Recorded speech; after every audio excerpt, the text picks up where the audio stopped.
നമുക്ക് ഈ കസ്റ്റമൈസ്ഡ് ആയിട്ടുള്ള ചില പ്രോഡക്റ്റ്സ് നമ്മൾ ഡെവലപ്പ് ചെയ്തപ്പോൾ നിങ്ങളോട് പറഞ്ഞു. അതിലിപ്പോൾ നമുക്ക് ആദ്യം വന്നിട്ട് ഈ സൈഡിലെടുക്കുക. അതിപ്പോൾ 2 ഇഞ്ചിൻ്റെ ഒരു പൈപ്പ് പോവുകയാണെങ്കിൽ ഇവിടുന്ന് ഒരു ടീ ഇട്ട് നമുക്ക് 2 ഇഞ്ച് എടുക്കുന്നതിന് പകരം 2 ഇഞ്ചിൻ്റെ ഒരു ഇതെടുക്കുക. ഇങ്ങനെ ഒരു ചെറിയൊരു ഫിറ്റിങ്ങിൽ കൂടെ ഈ സൈഡും നമുക്ക് 2 ഇഞ്ചിൻ്റെ പൈപ്പ് പോകും, ഇവിടെയും 2 ഇഞ്ചിൻ്റെ പൈപ്പ് പോകും, ഇവിടെയും 2 ഇഞ്ചിൻ്റെ പൈപ്പ് പോകും. അപ്പോൾ ഒരു ടീയെ 3 ഫിറ്റിങ്ങുകൾ നമുക്ക് അവോയ്ഡ് ചെയ്യാൻ പറ്റും. ഇത് വളരെ കസ്റ്റമൈസ്ഡ് ആയിട്ടുള്ള ഒരു പ്രോഡക്റ്റാണ്.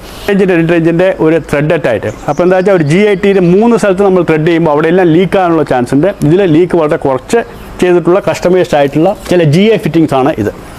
അടുത്തത് നമ്മളുടെ ഈ ടൈപ്പ് ഓസ് 1 ഇഞ്ചിൻ്റെയും 3/4 ഇഞ്ചിൻ്റെയും ഓസുകളാണിത്. ഇത് നമ്മൾ സാധാരണ ഇന്ന് മാർക്കറ്റിൽ കിട്ടിക്കൊണ്ടിരിക്കുന്ന ഓസ് എന്ന് പറയുന്നത് നമുക്ക് അത് PVC റിസൈൻ്റെ ഓസസാണ്. ഇത് കുറച്ചുകൂടി എഞ്ചിനീയറിംഗ് പ്ലാസ്റ്റിക് ഉപയോഗിച്ചിട്ട് ഇതിൻ്റെ കാൽക്കുലേറ്റഡ് ലൈഫ് പറഞ്ഞ് 15 വർഷമാണ്. അതുമാത്രമല്ല ഇത് വളഞ്ഞു കഴിഞ്ഞാലും വീണ്ടും നോർമൽസിക്ക് പെട്ടെന്ന് വരും. ഇത് ഒരു ലേറ്റസ്റ്റ് ആയിട്ടുള്ള പുതിയ നമ്മുടെ സുജയുടെ ഒരു ഓസാണ്.